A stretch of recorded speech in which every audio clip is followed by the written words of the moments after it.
안녕하세요. 서울에 거주하고 있는 30대 후반 여자입니다. 전 저보다 한 살 많은 남편과 6년째 결혼 생활을 이어가고 있어요. 주변 사람들 시댁살이 얘기를 듣거나 아니면 맘카페 회원들과 주고받는 이야기를 들어보면 시댁에 별의별 일이 다 있더라고요. 근데 전 결혼하고 나서 정말 근심 걱정 하나도 없었거든요. 그래서 왜 다들 고생만 할까? 그런 생각을 하고 있을 때 저에게도 별의별 일이 다 생겼습니다. 저에게 근심과 걱정을 안겨준 사람은 바로 아주버님의 와이프, 형님 때문인데요. 그 이유를 털어놓고 싶은 마음에 이렇게 사연을 보내게 됐습니다. 남편한테 5살 많은 형 한 명이 있어요. 저에겐 아주버님이죠. 아주버님은 40살이 넘었음에도 장가를 가지 못하고 있었어요. 시댁 동네에서 아주버님은 노총각이라 유명할 정도였어요. 요즘은 40살 넘어서 장가 못 가도 크게 문제될 게 없다고는 하지만 아무래도 부모님 세대에선 요즘 사람들 마음과는 다르잖아요.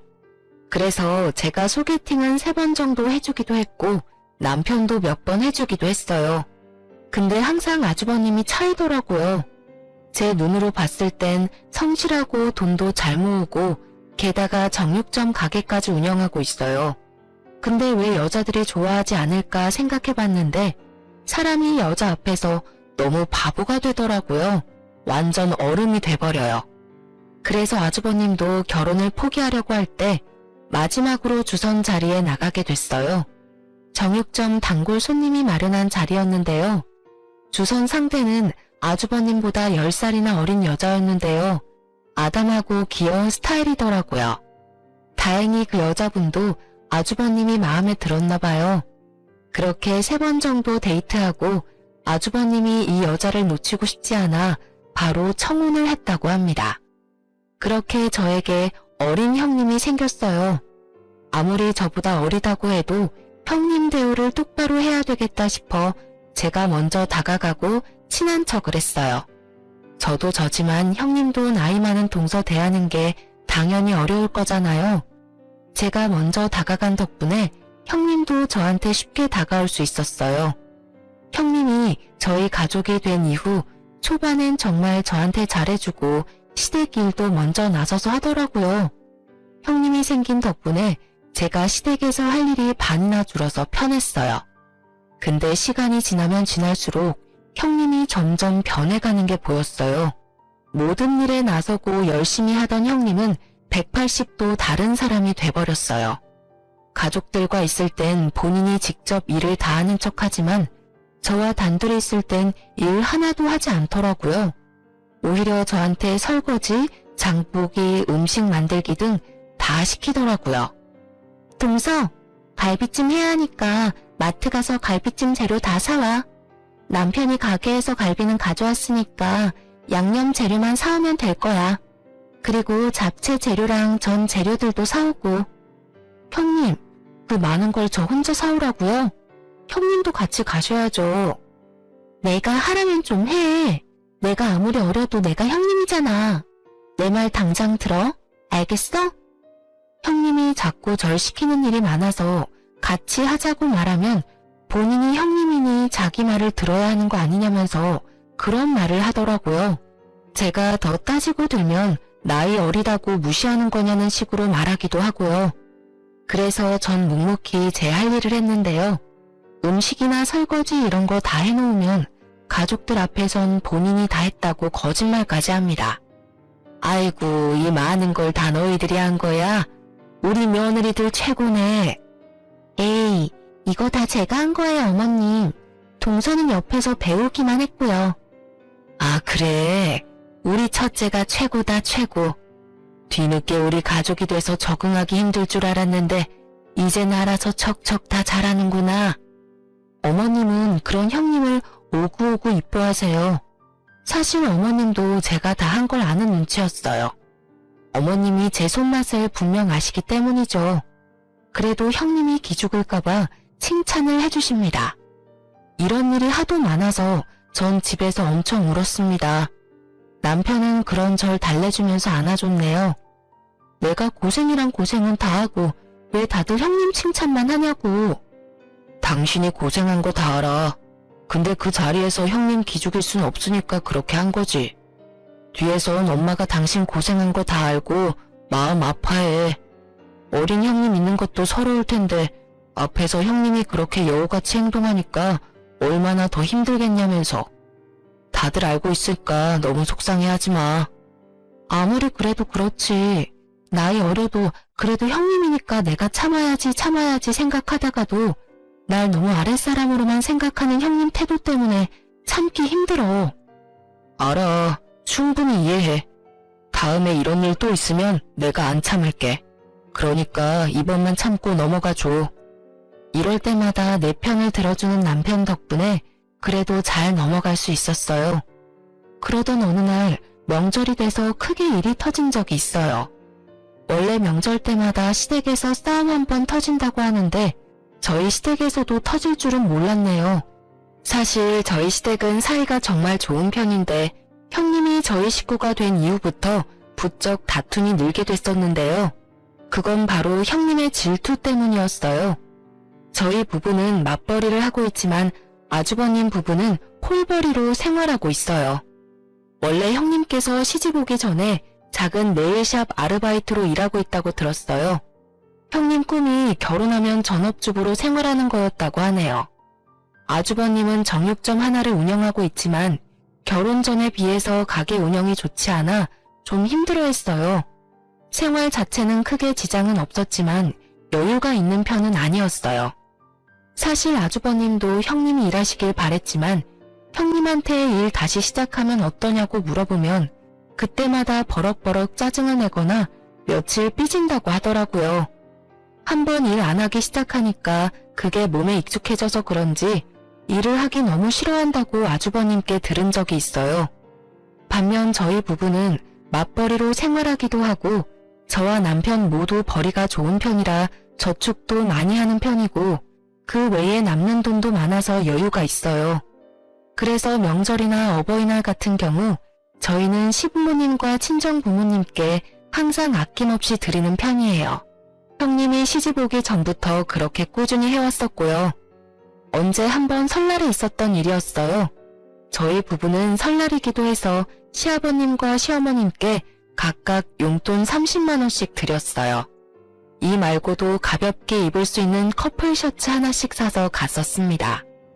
반면 아주버님 부부는 사과 한 박스를 사서 왔었는데요. 저희가 가지고 온 선물에 비해서 형님은 본인이 가져온 선물이 별게 없다고 느꼈는지 표정이 너무 안 좋아지시더라고요. 명절 외에도 항상 본인 부부가 갖고 온 선물과 우리 부부가 갖고 온 선물을 항상 비교하기 바쁘더라고요. 시부모님은 절대 비교할 분이 아니고요. 형님은 절 따로 불러서 혼까지 낼 정도였습니다. 동서, 어머님 아버님께 돈 드렸어? 얼마? 각각 30만 원씩 드렸어요. 왜요? 동서, 나 엿먹이려고 일부러 그러는 거지? 그렇지. 그게 무슨 말씀이세요? 우리 부부는 항상 과일 세트 이런 것만 가져오는데 동서네 부부는 용돈이며 명품 옷이며 이것저것 알차게 챙겨오잖아. 우리 부부 형편 뻔히 알면 우리 수준에 맞춰서 좀 적게 가져와야 하는 거 아니야? 알고도 이렇게 가져온 거면 동서 정말 나쁜 건데? 형님, 시부모님께 드리는 건데 왜 형님의 형편을 생각해야 하는 거예요? 원래 형님이 오시기 전부터 용돈은 꼬박꼬박 챙겨드리고 있었어요. 내가 비교당할 거라는 생각 안 해봤어? 어머님이 티를 안 내시는 것 뿐이지 속으로 얼마나 비교하시겠어. 형님, 어머님 그러실 분 절대 아니에요. 그리고 어머님이 워낙 과일 좋아하시는 분이라 저한테 형님 칭찬 엄청 하시고요. 나 생각해서 과일 챙겨주는 형님이 너무 이쁘다면서요. 가식 전에 속으로는 날 얼마나 하고 있을 거야. 말이 너무 지나치세요. 말 좀 가려가면서 하세요, 형님. 뭐야? 지금 나한테 대드는 거야? 어? 이런 식으로 형님이 절 잡는 날이 많았어요. 본인이 조금이라도 기죽는다 싶으면 제 길을 죽이려고 엄청 애를 쓰시더라고요. 그래서 그런 형님 때문에 스트레스가 이만저만 아니었는데 그런 형님의 모습을 시어머님께서 알게 됐었는데요. 이게 무슨 소란이야? 첫째야, 너 지금 둘째한테 뭐 하는 짓이니? 어머님. 아니, 좋은 날에 가족끼리 모인 자리에서 왜 둘째 기를 죽이고 그래? 무슨 일인데 그래? 어머님께서 형님이 저한테 한 소리 하는 현장을 목격하셨어요. 어머님의 언성이 높아지자 방 안에 있던 아버님, 아주버님, 남편 모두 거실로 나오게 됐는데요. 어머님이 처음으로 자신한테 언성을 높이자 형님이 몹시 당황한 눈치였어요. 좀 그렇잖아요. 동서는 어머님, 아버님께 꼬박꼬박 용돈 챙겨주고 있는데 저만 꼴랑 사과 한 박스 이렇게 챙겨주고 그러는 게 속상했어요. 동서가 눈치 없이 이렇게 행동하는 게 얄미워서 그랬어요. 넌 어쩜 철이 없어도 이렇게 철이 없을 수가 있어? 난 물건으로 사람 평가하고 그러는 거 절대 없다. 근데 넌 왜 물건으로 사람을 평가하니? 왜 선물로 등급을 매기려고 하냐 이 말이야. 난 너가 나 하나라도 챙겨주려고 하는 모습이 이뻤어. 근데 너가 이렇게 값어치로 선물에 등급을 매길 거라는 생각 전혀 못했다. 어머님 진짜 너무하시네요. 왜 저한테만 그러세요? 솔직해져 보세요. 속으로는 저 엄청 밉고 싫으셨잖아요. 명절이면 이것저것 챙겨주지 못할 망정 고작 과일 세트 하나만 덜렁 가져온 게 쪽팔리고 싫으셨을 거잖아요. 넌 형님 될 자격이 안 된다, 안 돼. 너 이제까지 작은애한테 그렇게 해왔던 거니? 앞으로 너가 동서한테 형님이라 불러야 되겠다. 배울 게 너무 많아.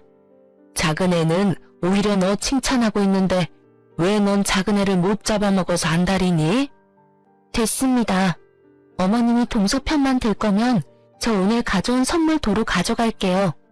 어머님도 참 너무하시네요. 형님은 어머님 말씀을 뚝 자르고 본인이 가져온 선물 반품시킬 거라면서 도로 가져갔습니다. 그런 형님의 태도에 화가 난 어머님은 그날 알아 누우셨어요. 솔직히 어머님은 형님이 여우 같고 욕심이 많은 사람인 줄은 대충 알고 있었다고 해요. 그런 형님을 보듬어주면 괜찮을 거라고 생각했는데 그게 더 독이 될 줄은 몰랐다고 하네요. 형님이 어머님께 크게 대들고 난 뒤로 어머님은 형님한테 전혀 연락하지 않는다고 해요.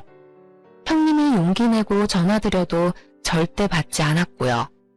어머님은 제대로 화가 나셨는지 가족 행사가 있을 때마다 형님만 쏙 빼고 부를 정도였어요. 중간에 있는 아주버님만 난처하게 된 거였죠. 아주버님만 가족 행사 다녀오고 집으로 돌아가면 엄청 잡힌다고 들었는데요. 그런 말을 듣고도 어머님은 형님을 절대 호출하거나 그러지 않으셨어요. 형님은 한동안 시댁과 연락 두절로 지내다가 저한테 연락한 적이 있는데요. 동서, 오랜만이네. 잘 지내고 있는 거지? 안녕하세요. 형님도 잘 지내고 계시죠? 저야 뭐 똑같이 지내고 있어요. 오랜만에 연락해서 이런 말하기 좀 그렇지만 나 빼고 가족끼리 모이니까 좋아? 방해꾼 한 명 사라진 기분이 들고 그래? 아무리 시부모님이 나 보기 싫다고 그래도 동서라도 나서서 날 부르고 그래야 하는 거 아니야? 말은 바로 하셔야죠. 일 이렇게 커지게 된 건 다 형님 때문이잖아요. 형님과 저만 있었던 일이면 어떻게든 넘어가겠지만 어머님이 형님 보기 싫다고 하시는데 제가 어떻게 어머님 말 어기고 형님을 데리고 갈 수가 있겠어요. 저도 중간에 엄청 노력 많이 했어요.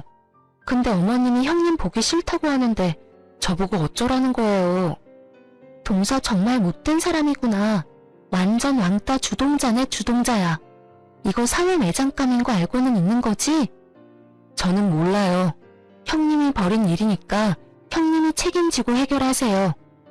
이런 식으로 저한테 자주 전화해서 저보고 왕따 주동자라며 별 소리를 다 합니다. 어머님은 끝까지 그런 형님을 좋게 생각하지 않고 계시고요. 형님을 한동안 뵙진 못했었지만 아주버님과는 자주 왕래를 하고 있었어요. 사실 아주버님은 너무 순수하고 착한 사람이에요. 워낙 효자라서 시부모님께 속을 썩인 적이 없었고 게다가 저희 남편과도 우애가 참 좋습니다. 그런 아주버님은 키가 크시고 덩치도 좋았어요. 키가 180cm이며 몸무게는 90kg 정도 나갔는데요. 그랬던 아주버님이 점점 말라가더라고요. 게다가 우리 부부 집에 놀러오면 제가 직접 밥 한 상을 차려주는 편인데 그럴 때마다 밥 3공기씩은 뚝딱 해결해요. 예전엔 많이 먹어봤자 한 자리에서 한 공기 반 정도 먹던 분이었는데 어느 순간부턴 3공기 이상은 드시니까 저와 남편은 요즘 무슨 일 있냐고 물어볼 정도였어요. 이렇게 많이 먹는데도 말랐으니 걱정이 될 수밖에 없잖아요. 아주버님은 절대 시부모님께 말하지 말라고 당부하며 저희 부부한테만 몰래 말한 얘기가 있어요. 형님께서 아주버님 수입을 전부 관리하고 있어요. 아무리 예전에 비해 수입이 많이 생기지 않지만 그래도 저축을 할 정도로 번다고 하셨어요. 근데 형님 씀씀이를 보면 절대 돈을 모을 수 없다고 해요. 사실 아주버님이 결혼하기 전까지만 해도 돈 엄청 모았던 걸로 기억하고 저축 왕이라고 불릴 정도로 알뜰살뜰했어요. 게다가 저희 부부보다 시부모님께 용돈을 많이 드린 분이었고요. 근데 형님과 결혼한 이후부턴 시부모님께 용돈을 단 한 번도 드린 적이 없을 정도로 힘들게 살고 있다고 합니다. 형님은 아주버님이 번 돈으로 본인을 위해서 쓰기 바빴다고 하는데요. 특히 일주일에 한 번씩은 꼭 비싼 네일아트를 받는다고 해요. 얘기 들어보니 형님이 네일 받는 곳이 유명인들이 많이 다니는 네일샵이더라고요. 게다가 유명한 마사지샵도 한두 달에 한 번씩은 꼭 간다고 합니다. 에휴, 나 지난달에는 대출까지 받아서 그 사람 성형까지 시켜줬다. 내가 와이프를 데리고 사는 건지 사춘기 딸내미를 데리고 사는 건지 이젠 모르겠다 정말로. 형, 제발 정신 차려. 제발 이혼 좀 해, 이혼. 이러다가 형 인생 망하게 생겼어. 이 사실 엄마가 알기라도 해봐. 그럼 우리 집 난리다 정말. 한동안 시부모님과 저희 부부를 안 보고 살던 형님은 결국 아주버님이 대출받은 돈으로 성형까지 했다고 합니다. 마음 약한 아주버님은 형님의 말을 그대로 따랐다고 하네요. 그런 아주버님은 저희 부부 앞에서 눈물을 보이고 말았습니다. 그동안 너무 힘들었고 이 얘기를 할 곳이 없어서 답답해서 미치는 줄 알았다면서요. 이날 아주버님께 제가 직접 만든 양념게장과 겉절이 등등 여러 반찬들을 한가득 싸서 보냈습니다. 아주버님은 저한테 너무 고맙다며 눈물을 보이더라고요. 앞으로 이런 일 있을 때마다 혼자 힘들어하지 말고 저희 집에 오라고 말했습니다. 형님은 본인 가꾸는데 최선을 다할 뿐 집안일을 절대 하지 않고 게다가 아주버님이 퇴근하고 집에 오면 절대 밥을 차려주지 않는다고 하네요. 그 말을 듣고 제가 반찬을 한가득 싸서 보내게 됐습니다. 근데 며칠 뒤 아주버님께 급하게 전화가 온 적이 있었어요. 그 이유는 바로 시어머님이 이 모든 사실을 알게 되었기 때문인데요. 그렇게 저희 부부는 아주버님의 연락을 받고 시부모님 댁으로 갔습니다. 시부모님 댁에 도착하니 어머님께서 형님의 머리채를 잡고 있었어요. 너무 놀란 저는 이게 무슨 일이냐고 말렸는데요. 어머님, 이 손 놓고 얘기하세요. 이러다가 형님 머리 다 빠지겠어요. 작은 애는 빠져라. 이 독한 년이 우리 큰아들 죽이려고 한다. 죽여. 어머님, 제발 이 손 놓고 말씀하세요. 알겠으니까 제발이요. 제가 사정사정한 끝에 어머님은 형님의 머리채를 놓게 되었는데요. 형님의 표정을 보니 도끼가 가득했어요. 저 표정 좀 봐라. 저게 시엄마한테 보일 표정이니? 너 이왕 이렇게 된 거 솔직하게 말해봐라. 우리 아들 돈 보고 결혼했니? 우리 아들이 호구 같으니까 너 팔자 좀 피고 싶어서 그런 거냐고. 맞아요.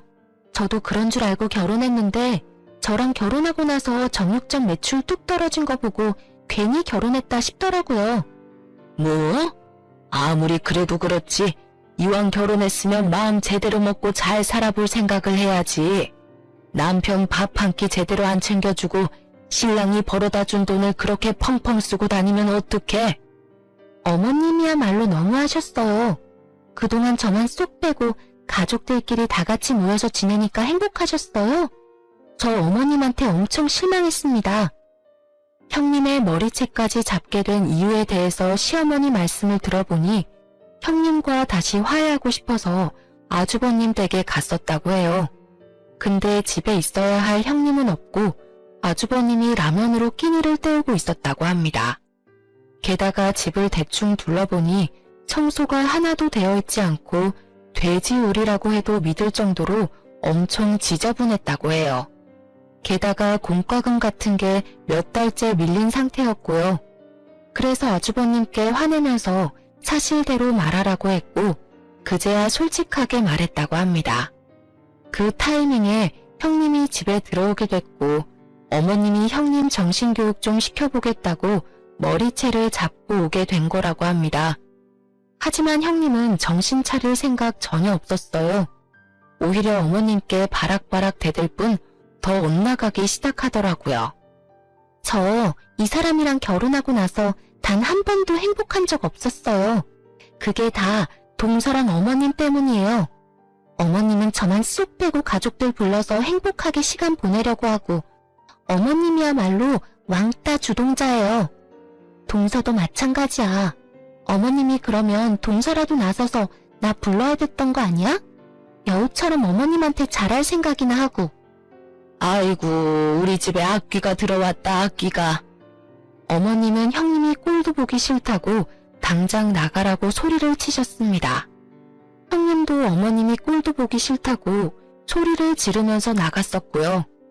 아주버님은 중간에서 매우 힘들어 보였습니다. 그런데 이 와중에 한 가지 소식이 들려왔어요. 그건 바로 형님의 임신 소식이었는데요. 이게 지금 이 상황에서 좋은 소식인지 안 좋은 소식인지 모르겠지만 형님이 한동안 생리를 하지 않아서 임신 테스트기를 했다고 합니다. 두 줄이 뜨게 됐고 확실히 알기 위해서 산부인과에 갔더니 임신이었다고 해요. 시어머님과 크게 다투기 전부터 생긴 아이였더라고요. 그 사실을 알게 된 아주버님은 좋기도 하지만 걱정이 되었다고 해요. 지금 둘이서 사는 것도 빠듯한데 아이가 생겼으니 더 힘들 것 같기 때문이었어요. 아주버님과 같이 임신을 하게 된 걸 알게 된 형님은 오히려 이 기회로 시어머님의 마음을 다시 사로잡으려고 한 눈치이긴 했는데요. 하지만 그렇다고 마냥 좋진 않은 것 같았어요. 아무래도 본인이 이제까지 돈을 펑펑 쓰고 논 버릇이 있다 보니 아이 때문에 이제 그러지 못할 거란 생각 때문이겠죠. 산부인과에 다녀온 뒤로 아주버님 부부가 시부모님께 찾아갔다고 해요. 임신 소식을 알리자 시어머님께서 표정이 그렇게 좋지 못했다고 합니다. 너희 이제 어떻게 할 거니? 예전에 내가 너희한테 화낸 이유가 바로 생활 자체가 어렵기 때문이었잖아. 아이까지 생긴다면 지금보다 더 어렵게 생활해야 할 텐데 그게 가능할 것 같니? 가뜩이나 첫째 혼자 일을 하는 상황인데 어떻게 아이를 키울 수 있겠냐 이 말이야. 그래도 아이가 생겼으니 책임져야죠. 지울 순 없잖아요. 어렵게 가진 아이인데. 솔직하게 말해서 큰아가, 너가 첫째 밥 잘 챙겨주는 것도 아니잖니. 집안일도 야무지게 하는 편도 아닌 마당에 아이까지 키우면 집안 돌아가는 꼴 말이 아닐 거야. 아이 분유값 절대 무시 못해. 너 혼자 번 돈으로 절대 못 키워. 그러니까 지금 살고 있는 집 정리하고 우리 집에 들어와서 살아. 내가 낮엔 애 돌봐줄 테니까 큰아가 너 이제 일 시작해.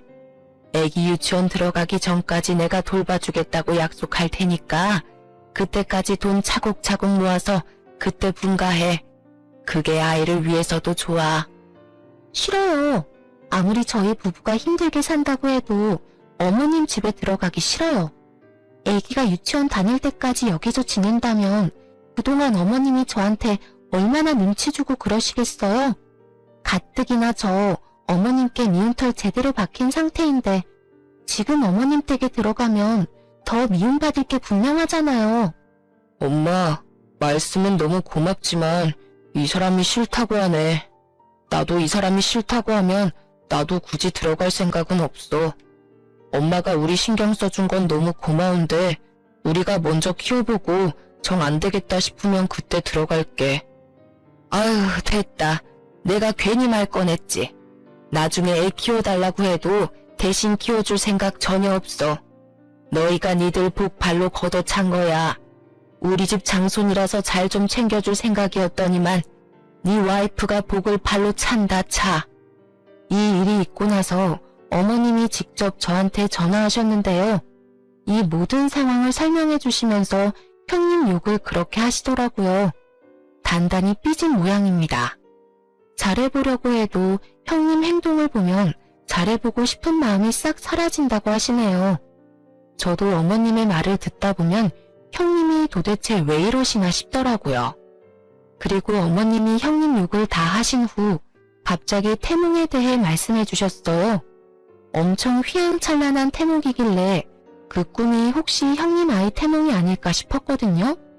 근데 어머님께선 혹시 모르니 저보고도 산부인과에 가보라고 하셨습니다. 저도 혹시 모르니 한번 다녀와 보는 게 좋겠다 싶어서 한번 검사를 받아보게 됐는데요. 어머님 말씀대로 제 태몽이 맞았습니다. 어쩌다 보니 어린 형님과 임신 시기가 딱 한 달 차이밖에 되지 않더라고요. 어머님은 저의 임신 소식에 너무 좋아하셨어요. 마치 아이처럼요. 어머님께서는 겹경사 축하 기념으로 가족들 전부 모여서 식사를 하자고 했습니다. 그렇게 오랜만에 가족들 전부 모이게 됐는데요. 오랜만에 모인 와중에 형님께서는 또 저한테 질투하고 시비를 걸기 시작했습니다. 동서, 어떻게 이때 임신을 딱 할 수가 있어? 내가 임신했다고 하니까 질투가 난 건가? 일부러 노린 거지? 동서 지금 나이에 임신하면 그거 노산 아니야? 난 젊어서 아이가 완전 건강하겠지만 동서는 좀 위험할 것 같은데 아이가 버틸 힘은 있으려나? 형님은 이런 식으로 비아냥거리기 시작했습니다. 옆에서 듣고 있던 남편이 나서서 한 소리 하려고 하던 찰나에 어머님께서 형님의 주둥이를 탁 치셨습니다. 이놈의 주둥이가 문제야 문제. 제발 그 주둥이 좀 닥치고 있어라. 임신한 여자가 어찌 그런 생각을 할 수가 있는 거니? 앞으로 고운 생각, 고운 말만 써. 그리고 여기서 너만 임신한 게 아니잖니. 큰애도 좋은 말만 들어야 할 때야. 그러니까 같이 임신한 거 서로 의지해가면서 지내. 알겠어? 제가 틀린 말 한 게 아니잖아요. 동서 가뜩이나 나이 많아서 아이 낳기도 힘들 텐데 전 젊어서 아이 건강하게 잘 낳을 수 있다고요. 둘째가 이제껏 임신 안 하고 싶어서 안 한 게 아니었어. 그리고 젊은 나이에 임신한 거 요즘 그렇게 잘난 일도 아니니까 조용히 좀 해. 둘째는 열심히 일하면서도 아이를 위해서 육아 공부까지 하고 있단다. 너가 걱정 안 해도 둘째 아이 잘 키울 테니 너무 오버하지 마. 알겠니?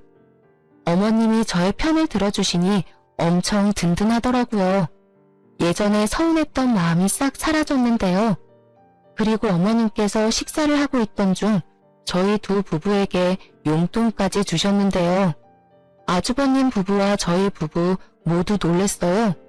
임신을 이유로 돈까지 주실 줄은 전혀 몰랐거든요.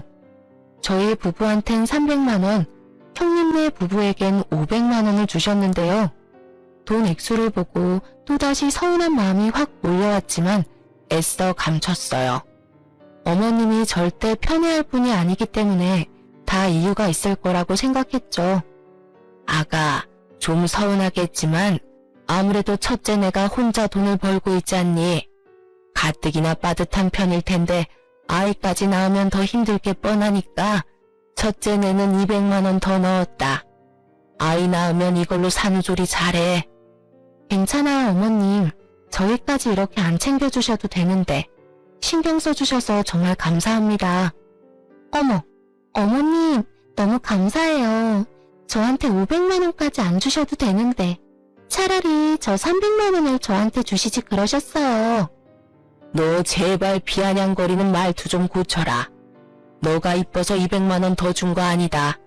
내가 둘째였어도 너 그 말하는 꼬라지 때문에 천불이 나겠어, 천불이. 우리 아들이 고생할까봐 더 준 거니까 착각하지 마라. 둘째야, 너무 서운해하지 마. 너 산후조리 할 땐 내가 옆에서 많이 챙겨주마. 봐요. 어머님은 저만 미워하시잖아요. 맨날 이렇게 편애만 하시고 저 이만 갈래요. 형님은 밥 먹다 말고 집을 나가셨어요. 그 와중에 어머님이 주신 돈봉투는 야무지게 챙기고 나가셨습니다. 어머님은 그런 형님을 보고 혀를 차셨네요. 아주버님은 그런 형님을 보고 한숨을 내쉬더니 가족들한테 사과를 하고 쪼르르 따라 나가더군요. 그렇게 태교를 열심히 하고 있던 중 갑자기 의문 하나가 생겼어요. 형님의 씀씀이 때문이었는데요. 형님이 자주 네일 받고 마사지를 받는 것쯤은 잘 알고 있었는데 그 전보다 더 심해졌다고 합니다. 아주버님께선 한 달에 300만 원 정도 순이익이 생긴다고 하는데요.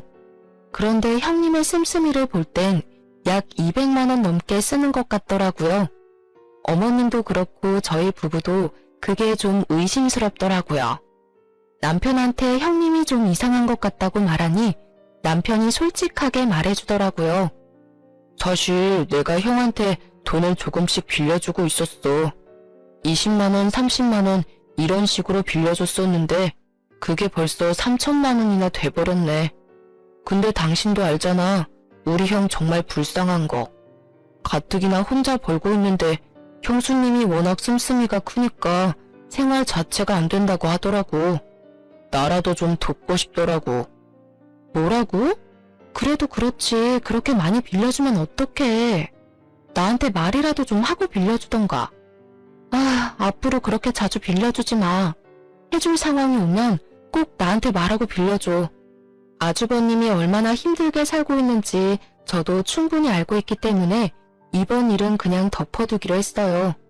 그런데 며칠 뒤 형님께서 직접 저한테 찾아온 적이 있었는데요. 이번엔 형님께서 저한테 돈을 빌리기 위해 찾아오게 된 거였더라고요. 아주버님도 모자라서 형님까지 돈을 빌리기 위해 찾아오니 미치겠더군요. 2천만 원이요? 저한테 그 큰 돈이 어딨다고. 동서 돈 많은 거 내가 다 알아.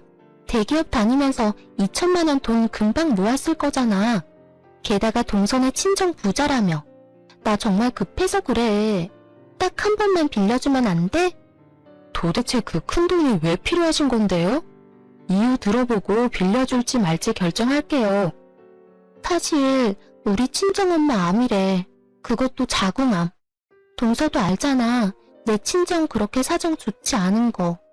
당장 수술비가 필요한데 내가 지금 당장 모아둔 돈이 없어서 말이야.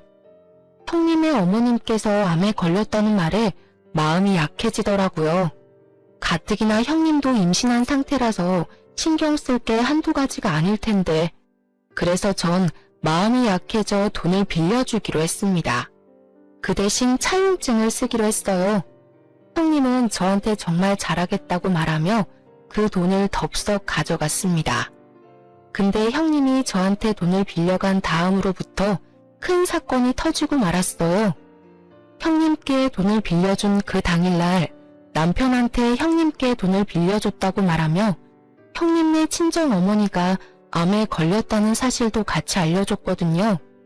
남편은 좀 쎄한 것 같다면서 그 다음날 아주버님께 물어봤다고 해요. 우리 장모님 아주 건강하시지. 며칠 전에는 등산까지 하셨는데 암이랑 완전 거리가 먼 분이셔. 아주버님 말로는 절대 암에 걸릴 분이 아니라고 단호하게 말했다고 합니다. 그 사실을 남편이 바로 말해줬고요. 그래서 2천만 원은 도대체 왜 필요한 건가 알아보려고 했던 찰나에 며칠 뒤 시댁에서 소란스러운 일이 발생했어요. 시아버님께서 숨을 헐떡이며 당장 오라고 부르셨는데요. 그래서 저희 부부는 헐레벌떡 시댁으로 달려갔습니다. 시댁에 도착하니 어머님은 쓰러진 상태로 시름시름 앓고 계셨고 시아버님은 아주버님의 등짝을 때리면서 온갖 욕을 퍼붓고 계시더라고요. 미친놈아, 그것도 와이프라고 데리고 살았던 거냐? 아버님, 진정 좀 하세요. 무슨 일인데 그러세요?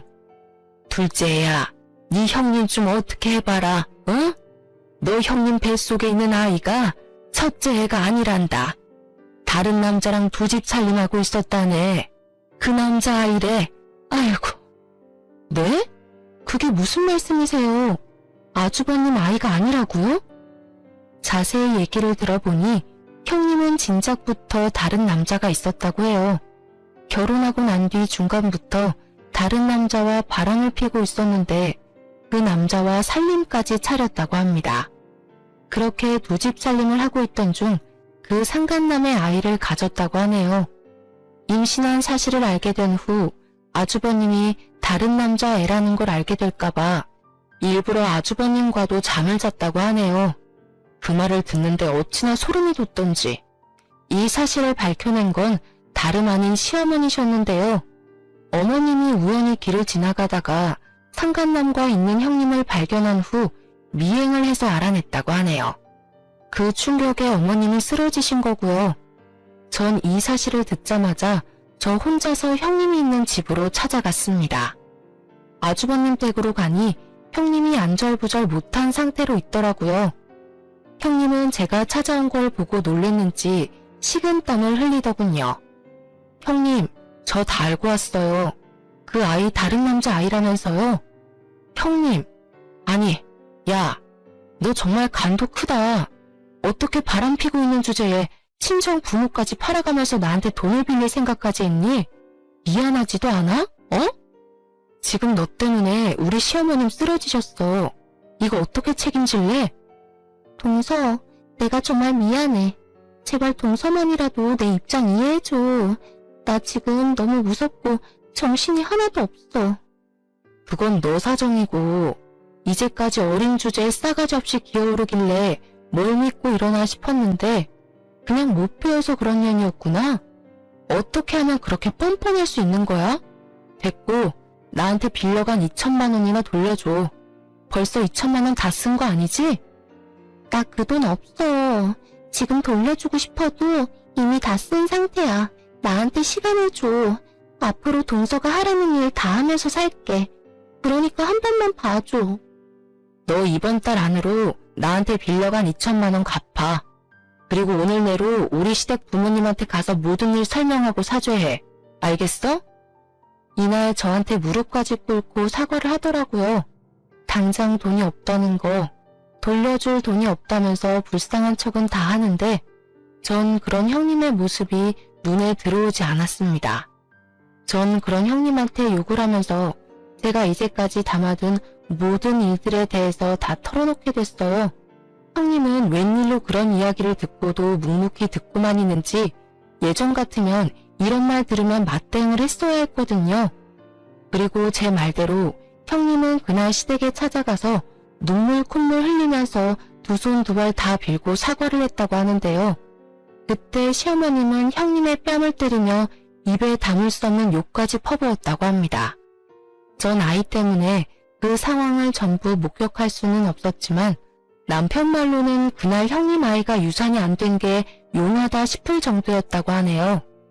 형님이 어머님께 맞고 있는데도 아주버님은 말리지 않았다고 하네요. 아주버님이 가족 중에서도 제일 큰 피해자인데도 크게 화를 내지 않았다고 합니다. 그냥 어머님께 맞는 것만 지켜볼 뿐. 이날 이후로 아주버님과 형님은 이혼 소송과 함께 상간남 소송까지 진행했어요. 이와 동시에 형님은 당연히 집에서 쫓겨났고요. 아주버님이 형님과 이혼을 하지 않을 거라고 생각했는데 의외로 단호하게 이혼하셨어요. 처음엔 형님이 아주버님께 엄청 사과하고 매달렸다고 하는데요. 근데 아주버님은 단호하게 이혼하자고 통보했어요. 아주버님과 이혼하고 난 뒤 상간남과 같이 살고 있다고 들었어요. 형님과 같이 살고 있는 그 상간남은 제정신이 아닌 사람처럼 보였습니다. 우연히 상간남을 본 적이 있었는데 완전 양아치 같은 느낌이 물씬 느껴지더라고요. 예전에 전적을 들어보니 사기 전과로 한 번 가본게 다녀온 적이 있다고 하네요. 그런 남자가 뭐가 좋다고 같이 살기까지 할까요? 그 일이 있고 난 이후 6개월 정도가 지났을 무렵 아주버님은 이혼과 상간남 소송이 잘 해결됐어요. 다만 제가 빌려준 2천만 원만 돌려받지 못한 상태였는데요. 제가 만삭일 때라서 아이 낳고 받아야 되겠다 마음먹고 있던 찰나에 형님의 사망 소식이 들려왔어요. 너무 뜬금없이 형님의 사망 소식 연락을 받아서 정말 놀랬었어요. 머리가 멍하더라고요.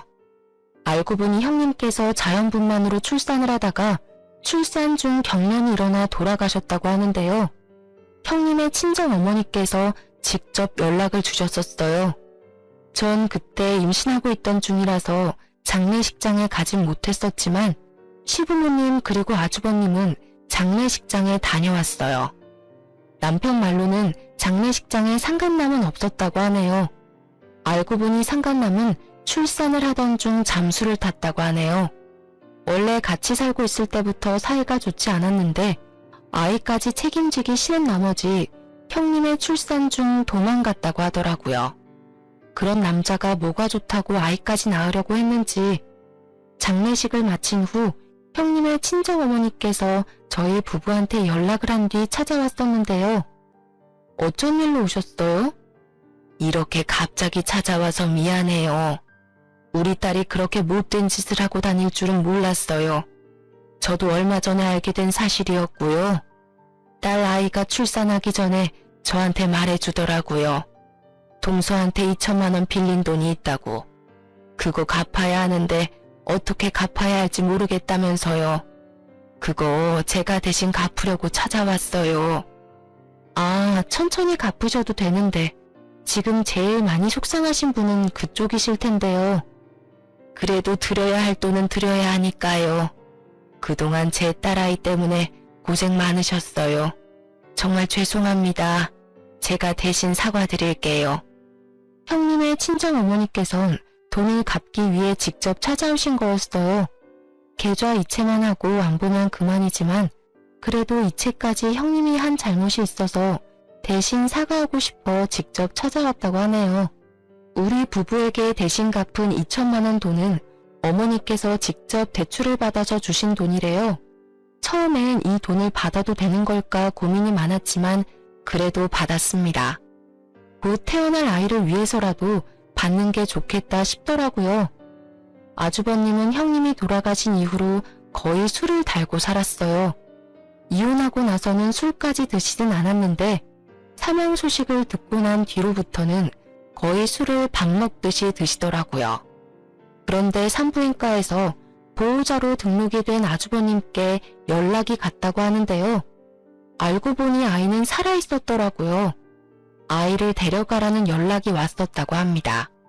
사실 그 아이는 상간남의 아이라서 아주버님이 데려갈 의무가 없지만 아주버님은 아이가 무슨 죄가 있냐면서 결국 산부인과에 방문했었는데요.